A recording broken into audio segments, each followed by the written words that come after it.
नमस्कार, मैं डॉक्टर यदु शर्मा आज आपके समक्ष शिक्षा मनोविज्ञान विषय के सबसे महत्वपूर्ण टॉपिक अभिवृद्धि व विकास का सेकंड वीडियो लेकर उपस्थित हूं। जैसा कि आप सभी जानते हैं कि इस टॉपिक से विभिन्न प्रतियोगी परीक्षाओं व विश्वविद्यालय परीक्षाओं में लगातार प्रश्न पूछे जाते हैं। तो आइए पूर्ण मनोयोग के साथ हम इस विषय पर विस्तार से चर्चा करते हैं। पिछले वीडियो में हमने अभिवृद्धि और विकास के संप्रत्यय का सामान्य परिचय प्राप्त किया था। अब इस वीडियो में हम बात करते हैं मानव विकास में होने वाले परिवर्तन। हरलॉक के अनुसार विकास में होने वाले परिवर्तनों को उन्होंने विभिन्न भागों में विभक्त किया है, जिसमें पहला है आकार में परिवर्तन। ये परिवर्तन शारीरिक तथा मानसिक दोनों प्रकार के विकास में दिखाई देता है। शारीरिक विकास से तात्पर्य भार, ऊंचाई, मोटाई आदि में निरंतर होने वाले परिवर्तनों से है। शारीरिक वृद्धि यदि प्रॉपर तरीके से होगी तो मानसिक वृद्धि भी उससे प्रभावित होगी। अर्थात अगर शारीरिक विकास में समुचित प्रकार से वृद्धि होती है तो बालक का जो मस्तिष्क है उसमें भी विभिन्न प्रकार की क्रियाओं संबंधित परिवर्तन दिखाई देते हैं। दूसरा है अनुपात में परिवर्तन। बालक का शारीरिक विकास सभी अंगों में एक समान रूप से नहीं होता है। जैसा कि पिछले वीडियो में हमने बात की थी कि जब जन्म लेता है बालक तब उसका सिर बड़ा होता है जबकि अन्य अंग छोटे होते हैं, लेकिन जब अभिवृद्धि विकास की प्रोसेस शुरू होती है तो धीरे धीरे सिर का विकास धीमी गति से होता है जबकि अन्य अंगों का विकास तीव्र गति से होता है, और वो सिर एक उसका अन्य अंगों की तुलना में छोटा होता है। आप देखें कि पैरों का, धड़ का ये विकास उसका तीव्र गति से होता है। तो सभी अंगों में एक समान रूप से वहां वृद्धि नहीं होती है। पुरानी आकृतियों का लोप, बालक में धीरे धीरे उसकी बचपन की आकृतियों का लोप होना प्रारंभ हो जाता है, जैसे दूध के दांतों का टूटना, जन्म के बालों का मुंडन के द्वारा या किसी प्रकार से धीरे धीरे उतरना। इसके अलावा तुतला जो तोतली बोली है या उसका बाल सुलभ जो क्रियाएं हैं उन सब पर धीरे धीरे अंकुश लगता जाता है, क्योंकि वो जैसे जैसे परिपक्व होता जाता है वो सारी आकृतियां उसकी लोप होना शुरू हो जाती हैं। फिर है नई आकृतियों की प्राप्ति। विकास की अवस्था में पुरानी आकृतियों में परिवर्तन के साथ ही नई आकृतियों का बनना प्रारंभ हो जाता है। ये परिवर्तन बालक की शारीरिक तथा मानसिक दोनों अवस्थाओं में क्रमशः दिखाई देता है। जैसे जैसे बालक परिपक्व होता जाता है वैसे वैसे उसकी शारीरिक और मानसिक ग्रोथ प्रॉपर तरीके से होने लगती है और उसके परिणाम स्वरूप उसके व्यक्तित्व में काफी हद तक चेंजेस आ जाते हैं। वृद्धि और विकास में होने वाले परिवर्तन के दो प्रमुख कारण हरलॉक के अनुसार हैं, परिपक्वता व अधिगम। अब प्रश्न आपसे ये पूछा जा सकता है कि वृद्धि और विकास में जो परिवर्तन होते हैं उसके कौन से दो प्रमुख कारण हैं। तो ध्यान रखें कि परिपक्वता और अधिगम वो दो कारण हैं जो कि वृद्धि और विकास में होने वाले परिवर्तनों के लिए उत्तरदायी हैं। परिपक्वता वास्तव में आंतरिक अंगों तथा वंशानुक्रम से प्राप्त गुणों का समय के साथ दृढ़ता की अनुकूलतम स्थिति को प्राप्त करना है। अर्थात परिपक्वता के माध्यम से जो आंतरिक अंग हैं उनमें वृद्धि प्लस जो वंशानुक्रम से प्राप्त हमारे अंदर गुण हैं उन गुणों में आपस में जो अनुकूलतम स्थिति आती है, उस स्थिति के बाद जो हमारे व्यक्तित्व में निखार आता है या व्यक्तित्व जो परिमार्जित होता है वो उसका प्रमुख कारण होता है मैच्योरिटी या परिपक्वता। इसी प्रकार जब हम अधिगम की बात करते हैं, अधिगम से तात्पर्य जो वातावरण के साथ सामंजस्य स्थापित करते हुए अर्जित गुणों अथवा क्षमताओं को प्राप्त करने से। अर्थात जो लर्निंग प्रोसेस है उसमें जो वातावरण के साथ अनुकूलन स्थापित करते हुए हम अपने आंतरिक अंगों, आंतरिक विकास को जब लिंक करते हैं आपस में और उसके द्वारा जो गुणों को अर्जित करते हैं, क्षमताओं को प्राप्त करते हैं, उनको हम अधिगम के माध्यम से प्राप्त करने का प्रयास करते हैं। तो यहाँ जो कीवर्ड्स आपको दिखाई दे रहे हैं, प्रश्न पूछ सकता है परिपक्वता के माध्यम से जो परिवर्तन होगा वो आंतरिक अंगों और वंशानुक्रम के आधार पर होगा और जो गुण हैं उनके साथ दृढ़ता के अनुकूलतम स्थिति को प्राप्त करने का प्रयास होगा, और अधिगम में जो वातावरण है, बाहरी वातावरण, उसके साथ सामंजस्य स्थापित करते हुए जो आपके अर्जित गुणों और क्षमताओं को आप प्राप्त करने का प्रयास करते हैं। निसंदेह अधिगम के किसी स्तर के लिए न्यूनतम परिपक्वता की उपलब्धता एक पूर्व शर्त होती है। यहां भी आप कीवर्ड्स पर ध्यान दें कि अगर अधिगम होगा तो अधिगम तभी होगा जबकि परिपक्वता का न्यूनतम स्तर होगा। अगर परिपक्वता का स्तर न्यूनतम भी नहीं है तो अधिगम नहीं होगा। अर्थात अधिगम के लिए पूर्व शर्त है न्यूनतम परिपक्वता स्तर। वांछित शारीरिक अथवा मानसिक परिपक्वता स्थिति के अभाव में आगामी स्तर का अधिगम संभव नहीं हो पाता है। आपको आगे हम जब डिटेल में अधिगम पढ़ेंगे तो हम देखेंगे किस तरह से प्रीवियस नॉलेज न्यू नॉलेज के साथ लिंक होती है, तभी आगे हमारे व्यवहार में परिवर्तन आता है। तो कहने का आशय कि शारीरिक और मानसिक परिपक्वता की अगर स्थिति नहीं आती है तो आप आगामी स्तर का अधिगम किसी भी कॉस्ट पर नहीं कर सकते। यही कारण है कि विकास प्रक्रिया में परिपक्वता तथा अधिगम दोनों का महत्वपूर्ण स्थान है। अब वृद्धि और विकास की प्रक्रिया को स्पष्ट करने के लिए मनोवैज्ञानिकों के द्वारा अनेक सिद्धांतों का प्रतिपादन किया गया है। इनमें जो आप ये स्लाइड देख रहे हैं, इसमें आपको दिखाई दे रहे हैं 8 सिद्धांत। अब ये सारे के सारे जो सिद्धांत हैं वो अभिवृद्धि विकास के सिद्धांत हैं, जिनमें मानव विकास के विभिन्न स्तरों व पक्षों को ध्यान में रखकर शोध कार्य करने के बाद सिद्धांतों को निर्मित किया गया है।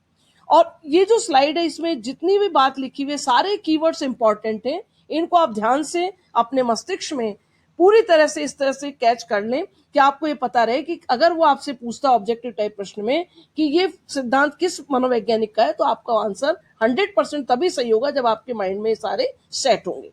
तो इसमें पहला सिद्धांत है जीन पियाजे का संज्ञानात्मक विकास सिद्धांत। दूसरा है वाइगोत्स्की का संज्ञानात्मक विकास सिद्धांत। तीसरा है फ्राइड का व्यक्तित्व के मनोलैंगिक विकास का सिद्धांत। एरिक्सन का व्यक्तित्व सिद्धांत। चॉम्स्की का भाषा विकास सिद्धांत। कोलबर्ग एवं गिलन का नैतिक विकास का सिद्धांत। बंदुरा का सामाजिक शिक्षण सिद्धांत और गैसले का परिपक्वन सिद्धांत। यहां हमने इन सिद्धांतों का चार्ट आपके समक्ष रखा है और आगे के वीडियो में हम प्रत्येक सिद्धांत पर विस्तार से चर्चा करने का प्रयास करेंगे और ये देखेंगे कि किस प्रकार से विकास के विभिन्न स्तरों पर ये सिद्धांत तैयार किए गए। विकास की अवस्थाएं, ये मैंने इसलिए शामिल किया है कि कई बार बच्चे कंफ्यूज हो जाते हैं कि विकास की अवस्थाएं क्या है और विकास के पक्ष क्या है। तो ध्यान रखें, जब हम विकास की अवस्थाओं की बात करते हैं तो ये अवस्थाएं जो आपके सामने दिखाई दे रही हैं, इनके बारे में चर्चा होती है। तो जैसा कि आप सभी जानते हैं, विकास एक सतत प्रक्रिया है जो जन्म से लेकर मृत्यु पर्यंत तक चलती है। विकास की अवस्था से आशय एक अवस्था से दूसरी अवस्था में जाने पर विकास प्रक्रिया में कुछ निश्चित परिवर्तन आ जाते हैं। अब विकास की अवस्थाएं कौन कौन सी हैं? पहली गर्भावस्था, शेषावस्था, बाल्यावस्था, किशोरावस्था, प्रौढ़ावस्था। आगे हम अगले वीडियो में इन अवस्थाओं का भी विस्तार से अध्ययन करेंगे विकास के पक्षों के आधार पर कि कौन सी अवस्था में कौन सा विकास प्रभावित होता है या किस प्रकार से परिपक्वता और विकास की प्रोसेस चलती है। यहां ये जो आपको स्लाइड दिखाई दे रही है, इसमें सबसे महत्वपूर्ण बात जो प्रश्न पूछे जाते हैं कि कौन सी अवस्था कितने समय के लिए होती है या कितने से कितने आयु तक चलती है। तो ये आप ये टेबल भी बड़े ध्यान से देखें। जैसे गर्भावस्था, गर्भावस्था का जो समय है गर्भाधान से जन्म तक, यानी 0 से लेके 9 माह 10 दिन तक ये पीरियड चलता है नॉर्मली। ये एक सामान्य वर्गीकरण है। इसके बाद शेषावस्था जो जन्म से लेके 5 वर्ष तक चलती है, यानी टोटल अवधि उसकी होती है 5 वर्ष। बाल्यावस्था 6 वर्ष से 12 वर्ष तक होती है, जिसकी टोटल अवधि होती है 7 वर्ष। किशोरावस्था 13 वर्ष से 18 वर्ष तक होती है, जिसकी टोटल अवधि होती है 6 वर्ष, जिसको आप टीनेज भी कहते हैं।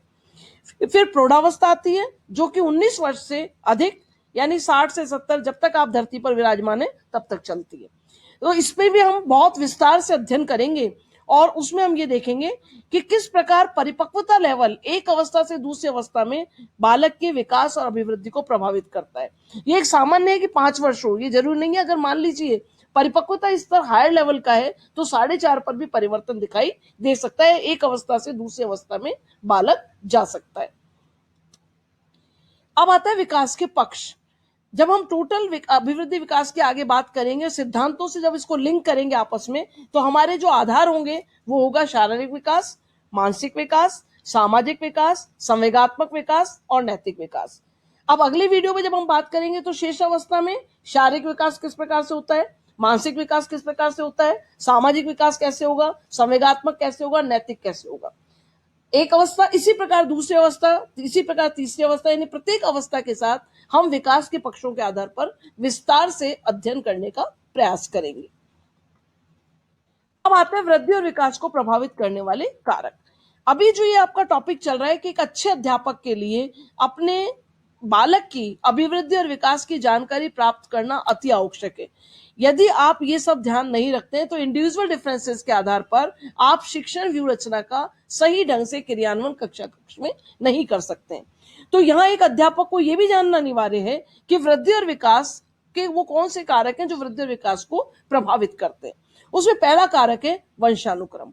वंशानुक्रम जो कि बाय बर्थ है, जन्मजात गुण योग्यताएं हैं जो कि बालक बाय बर्थ ही यानी जन्म के साथ ही लेकर पैदा होता है, जिनमें हम ज्यादा मात्रा में कोई परिवर्तन नहीं कर सकते। दूसरा जो इफेक्ट आता है वो है पौष्टिक भोजन। पौष्टिक भोजन के माने हैं, जैसे आपने पढ़ रखा है, स्वस्थ शरीर में ही स्वस्थ मस्तिष्क का निर्माण होता है। जैसा खाए अन्न वैसा हो मन। अगर बालक को आपने शुद्ध सात्विक भोजन दिया है तो उसके अंदर जो नेगेटिव विचार हैं वो कभी भी उत्पन्न नहीं होंगे। पॉजिटिव विचार उसकी अभिवृद्धि और विकास को पॉजिटिवली प्रभावित करेंगे, क्योंकि मन के हारे हार है, मन के जीते जीत। अगर उसने उसको कुपोषण का अगर वो शिकार है, वो शारीरिक रूप से अगर सुदृढ़ नहीं है तो वो कोई भी कार्य करने के लिए प्रेरित नहीं हो सकता है। तो यहाँ ये ध्यान रखना है कि पौष्टिक भोजन भी वृद्धि और विकास को प्रभावित करता है। इसके बाद आता है शुद्ध हवा तथा प्रकाश। आप देखें, जो गुरुकुल व्यवस्था थी वो पेड़ के नीचे की व्यवस्था थी, प्रकृति के सानिध्य में थी। आज हम एसी क्लासरूम में जब बालक को पढ़ाते हैं उसका भी इम्पैक्ट उसके वृद्धि और विकास पर दिखाई देता है। तो शुद्ध हवा और प्रकाश का मतलब कि जितना शुद्ध एनवायरमेंट बालक को मिलेगा, क्लासरूम में जितना सनलाइट के साथ वो बैठ पाएगा या उस प्रकाश के साथ वो पढ़ पाएगा, उतना ही उसकी वृद्धि और विकास क्या होंगे, प्रॉपर तरीके से होंगे। इसके बाद आता है आपका लिंग भेद। लिंग भेद से आशय आप सभी समझते हैं कि जहां लड़के और लड़की में, बालक और बालिका की शिक्षा में या उसके रहन सहन में, खान पान में कहीं किसी प्रकार का विभेद किया जाता है तो उसका प्रभाव भी वृद्धि और विकास पर पड़ता है। तो स्पेशली कुछ परिवार आज भी हमारे ऐसे हैं जिनमें ये संस्कार है कि लड़के और लड़की के को लेकर वो काफी विभेद करते हैं। तो इस तरह का डिस्क्रिमिनेशन नहीं होना चाहिए। लिंग भेद को हमें ध्यान रखना चाहिए कि लिंग भेद हमारी मानवीय संपदा जो बालक और बालिका दोनों के मिलाने पर 100% होगी, तो हमें इन दोनों के वृद्धि और विकास को ध्यान रखना चाहिए। इसके बाद आता है आपका बुद्धि।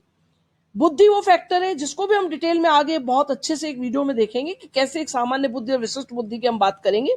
तो सामान्य बुद्धि आप सभी जानते हैं जो कि जन्मजात है, और विशिष्ट बुद्धि जो है वो वातावरण से गेन की जाती है। तो बुद्धि जिसकी जितनी ज्यादा प्रखर होगी उसकी अभिवृद्धि और विकास उतना ही ज्यादा होगा, और उसका आधार होगा कि उसकी परिपक्वता का लेवल आगे बढ़ता जाएगा। जैसे जैसे बालक परिपक्व होता जाएगा वैसे वैसे उसके व्यक्तित्व का परिष्कृत रूप आपके सामने आता जाएगा। इसके बाद है अंतःस्रावी ग्रंथियां। अगर आप नेगेटिव एटीट्यूड लेके चलते हैं तो आपकी जो अंतःस्रावी ग्रंथियां हैं उनमें जो हार्मोन्स का कहते हैं जो डिस्चार्ज होंगे वो नेगेटिव होंगे, और अगर आप पॉजिटिविटी के साथ चलते हैं तो आप हमेशा हर कार्य को साहस के साथ, उमंग के साथ, जोश के साथ कर पाएंगे। तो अंतःस्रावी ग्रंथियां भी आपके व्यक्तित्व निर्माण में महत्वपूर्ण योगदान देती हैं। तो वृद्धि और विकास में हमें यह ध्यान रखना है कि अगर शारीरिक वृद्धि प्रॉपर तरीके से होगी तो ही मानसिक वृद्धि भी उसकी प्रॉपर तरीके से हो पाएगी। इसके बाद है रोग तथा चोट। ये भी एक फैक्टर है जो कि बालक के अभिवृद्धि विकास को प्रभावित करता है। कई बार मान लीजिए आपने जैसे पिछले वीडियो में हमने बात की थी कोई मिल गया फिल्म में, कि प्रेगनेंसी पीरियड में जो एक्सीडेंट हुआ उसका परिणाम उस बालक के मस्तिष्क पर आया। अब ऐसी अगर चोट लगी हुई है जो कि जन्मजात चोट है, उस पर इलाज हो पाना थोड़ा सा मुश्किल है, लेकिन बाहरी वातावरण में क्रिया करते हुए अगर कोई चोट लग गई है, कोई रोग आ गया है, तो उसका इलाज संभव है। तो कुल मिलाकर कहने का आशय कि बालक के अभिवृद्धि विकास, एक बालक है जो कुपोषण का शिकार है, लगातार बीमार रहता है, अब वो मानसिक रूप से कभी भी वो ग्रोथ नहीं कर सकता क्योंकि शारीरिक रूप से वो सेट नहीं है। तो मानसिक रूप से आपको विकसित होने के लिए शारीरिक रूप से सुदृढ़ होना अनिवार्य है। तो यहाँ रोग और चोट भी बालक के वृद्धि विकास को प्रभावित करते हैं। इसके अलावा पारिवारिक परिस्थितियां, कम उम्र की आयु में माता पिता में मान लीजिए झगड़ा होता है या डाइवोर्स हो जाता है या माता या पिता की किसी का आकस्मिक निधन हो जाता है, वो चीजें उस बालक के अनकॉन्शियस माइंड पर जो प्रभाव डालती हैं, विपरीत प्रभाव डाल देती हैं, उसका प्रभाव भी उसके वृद्धि और विकास पर साफ साफ दिखाई देता है। समय से पहले वो मैच्योर हो जाता है। अब उस मैच्योरिटी इस लेवल पर चले जाती है कि वो अपना बाल सुलभ या जो भी उसकी किशोरावस्था है उन सारी अवस्थाओं को भूलकर एक जिम्मेदारी या दायित्व का ही बोझ उठाने के लिए स्वयं को सक्षम मान लेता है। तो कुल मिलाकर कहने का आशय कि पारिवारिक परिस्थितियां अगर वो नेगेटिव हैं तो वो भी बालक की वृद्धि विकास को प्रभावित करती हैं, और वो पॉजिटिव हैं तो उनका भी प्रभाव बालक के मानसिक विकास पर, शारीरिक विकास पर, सामाजिक, सांवेगिक और नैतिक विकास पर स्पष्ट दिखाई देता है। इसके बाद आता है संस्कृति। संस्कृति संस्कारों का निर्माण करने का सबसे महत्वपूर्ण साधन है। ये तमाम जो वृद्धि और विकास को प्रभावित करने वाले कारक हैं, और जो परिपक्वता की हम बात कर रहे हैं वो परिपक्वता संस्कृति के साथ जुड़ी हुई है। आप जैसा वातावरण देखते हैं वैसा ही आप सीखते हैं। तो अच्छे सुसंस्कारित वातावरण से अगर बालक आता है तो उसकी अभिवृद्धि और विकास सही दिशा में होता है, और अगर उसको वो वातावरण समुचित नहीं मिल पाता है, उसकी संस्कृति संस्कार का सही ढंग से बीजारोपण नहीं हो पाता है, तो उसकी अभिवृद्धि और विकास नेगेटिव डायरेक्शन की ओर चले जाते हैं। तो एक अच्छे अध्यापक को वृद्धि और विकास को प्रभावित करने वाले कारकों के बारे में जानकारी रखनी चाहिए ताकि वो अपने बालकों का उपचारात्मक आधार पर इलाज कर सके, उनको उपचारात्मक आधार पर उनमें सुधार कर सके और सुधार करने के बाद उनको उस मुख्य धारा से जोड़ सके। Thanks for watching this video. यदि आपको मेरा ये प्रयास पसंद आया तो वीडियो को अपने मित्रों के साथ शेयर करें व मेरे चैनल को सब्सक्राइब करें ताकि आगे की वीडियो का भी आप समुचित लाभ उठा सकें।